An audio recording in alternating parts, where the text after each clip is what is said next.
Hey guys, Zelonius here and welcome to another video on the channel. The FIFA 23 hype is getting real, it's building up. We have an official release date for the web app. That is the first taste of Ultimate Team you are going to get for FIFA 23.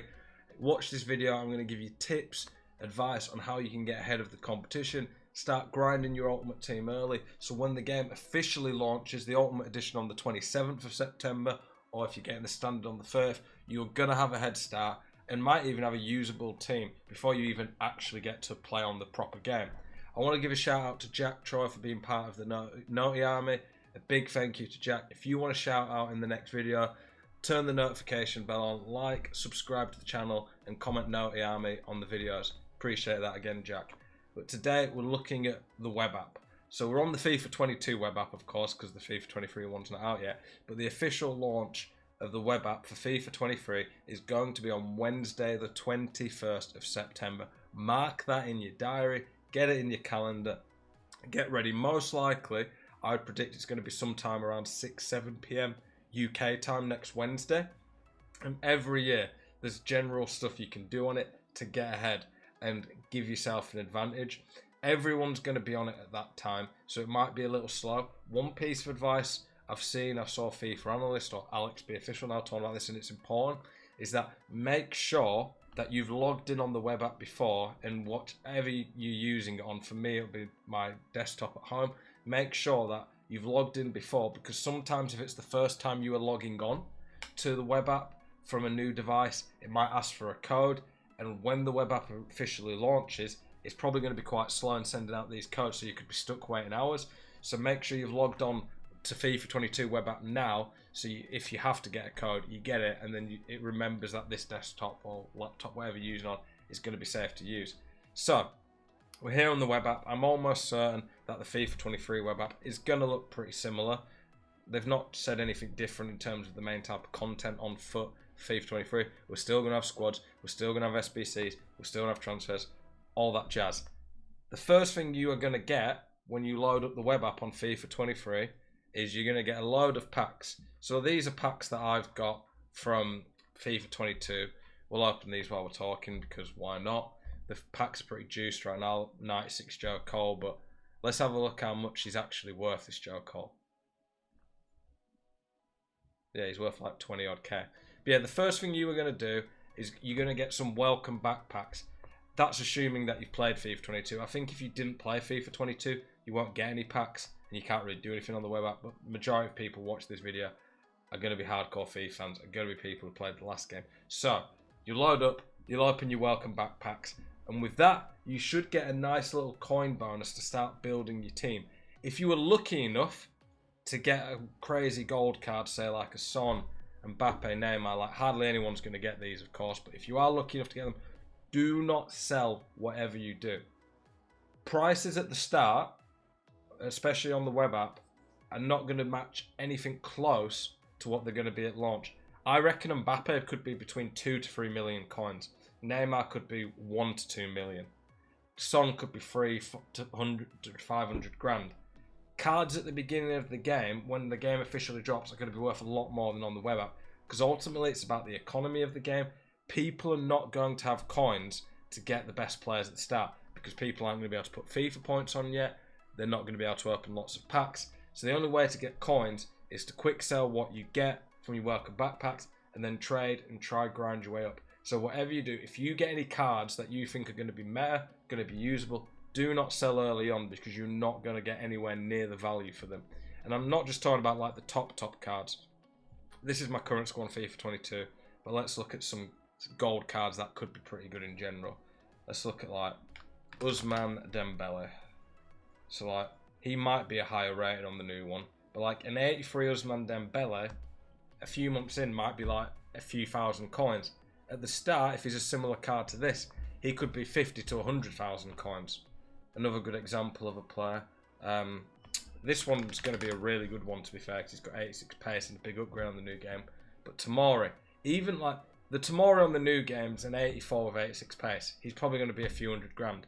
But even if it was like a card like this, there's going to be meta gold cards at the start that are low rated, but they've got good pace, good physical. These cards are going to be worth a lot more at the start, so I wouldn't sell these.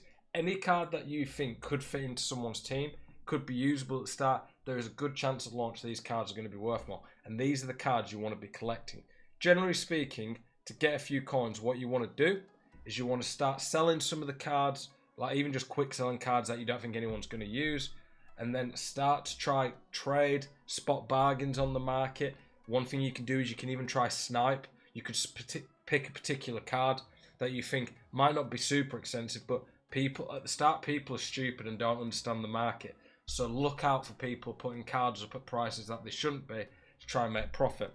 One of the other best things to do at the start, see if we can find it. It might come under the foundations one.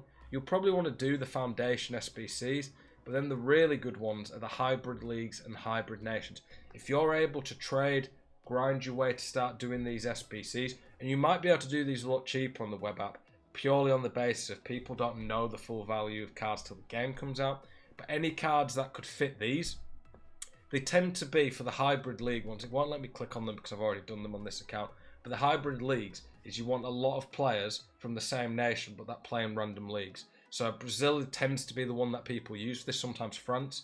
If you can get a Brazilian rare card from like the Greek league or trying to think of other random leagues, the Dutch league, Spanish second division, Italian second division, leagues like that, they tend to be worth quite a lot because people are going to need them for these SBCs.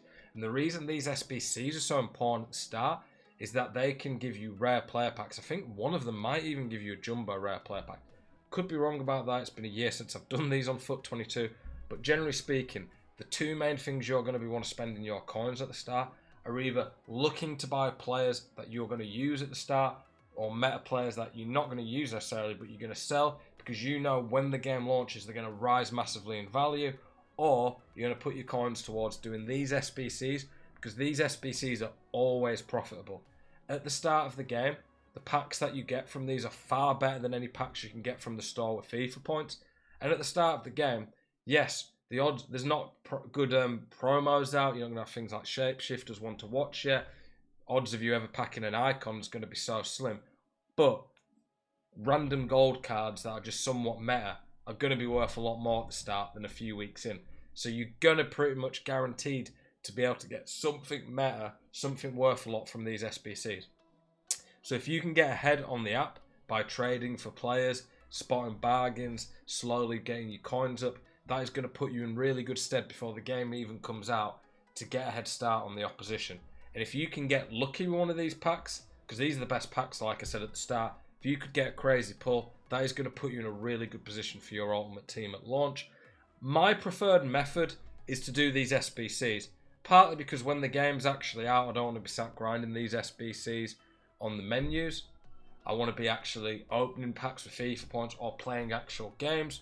But it's a very good idea at the start as well if you want to just search the market, look for cards, make a list of cards that you know are going to be meta. One of the videos that I'm going to do in the next week, I'm going to look at cheap starter squads. We're going to do it for different budgets, 50k, 100k, all the way up to about 250k. And I'm going to be identifying cards that I think people are going to be using early on, that I think you guys could use early on to get cheap beasts in your team that are going to be really effective. Obviously at the start, no card is going to compare to Neymar and Mbappe out of the gold cards. But there's going to be cheaper versions, like say Frederick Chiesa. Just look at his card. He's just a good example of a card that I think will be pretty usable at the start.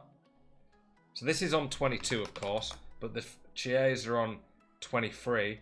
So you can see here, the 83 here, the 84 Chiesa on FIFA 23 is basically the same card.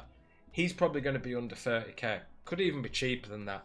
But that's the type of card that I'm going to be putting in these start squads that at the beginning is going to be amazing and really usable at the start.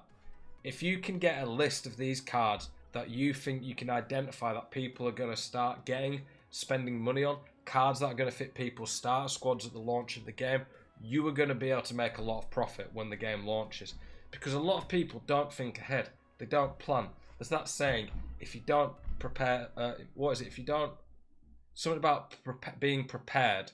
And if you don't prepare, you're preparing to fail, basically. Or fail, that's it. Fail to prepare, and you're prepared to fail. Yeah, there we go. Fail to prepare and you're prepared to fail. We got there in the end. So you want to plan. You want to get ahead. If you're not planning your ultimate team at the start, you are going to waste valuable time and not make as much money on your team as is possible. So make sure you plan ahead. Get a list of cards. If you're not going to, like I said, I'm going to be grinding the SBCs on the web app. I'll be doing streams where we'll be doing the web app before the game officially launches. So when the game comes out, I can actually spend my FIFA points and open my packs. But like I said, if you've done that, because it's going to be 6 days before the game's even out, identify meta players that are going to be cheap enough for you to get on the web app, that when the game launches will go up a lot in coin value. You can sell, make profit, and start working towards your team. I'll be making the start squad video, so I'll identify a lot of those players for you. But at the start, FIFA is always a gold mine at the start to make a lot of profit. So take advantage of that. That's pretty much it in terms of the web app for the most part. If you get any of like the stadium type quick sells that sell for quite a bit, I would tend to sell those because you're not really going to want those at the start a lot. And honestly, coins are premium at the start. They're not easy to get on the web app. There will be a team of the week as well. The team of the week that tends to be on the web app, if there's any good meta usable cards and you can see them at a cheap price, snap them up. I remember, I think it was FIFA 18, there was a team of the week, Antonio Valencia, that came out. I think he was like an 85, and he ended up going on the web app. You could get him for like 20 to 30,000 coins. A few months into the game, he was like 300 to 400,000 coins. There was a bit of luck with that because there wasn't really any good Prem right backs that got released. But if you can get a meta card that's going to be a card people want in the team, people aren't opening a lot of packs on the web app. So team of the week cards are worth an absolute ton after a few weeks because they're going to be very rare, especially if they're a desirable one. So that's something else. If you can spot people selling cards cheap, take advantage of that. Okay, so to sum it up, what we're going to say is make a list of the meta players that you think are going to be usable, that people are going to want in their start teams. Identify those and start trying to buy those up cheap. So when the game actually launches and people are wanting to buy their teams, they're going to be spending a lot on these players. The coin value is going to rise because people are going to want to buy them and you're going to make bank. Do the SBCs, the hybrid leagues and hybrid nations. You're going to get packs that are guaranteed to give you some players that are going to be worth a lot. And then the last one is look at the team of the week. Identify any players in that you think are going to be wanted because they're going to be very rare and they will rise in value massively. Best of luck when it comes to the web app. It is war out there. There's going to be a lot of people on there grinding to get a head start. I'm going to be streaming, talking about it, looking through the web app, looking at different players. The other thing you can do as well is you can start to build your starter squads, build some concepts, look at some of the players, experiment with the new chemistry system. I'll be doing a video on the chemistry system as well to help you guys out. Have a look at different players, see if there's any cheap beasts that you can identify that maybe people are sleeping on or not looking at. I appreciate you guys watching this video. Don't forget to drop a like, subscribe to the channel if you haven't already, get that notification bell on, join the Naughty Army. I appreciate you guys' support a lot. Hope you enjoyed this video, and I'll see you in the next one. Peace.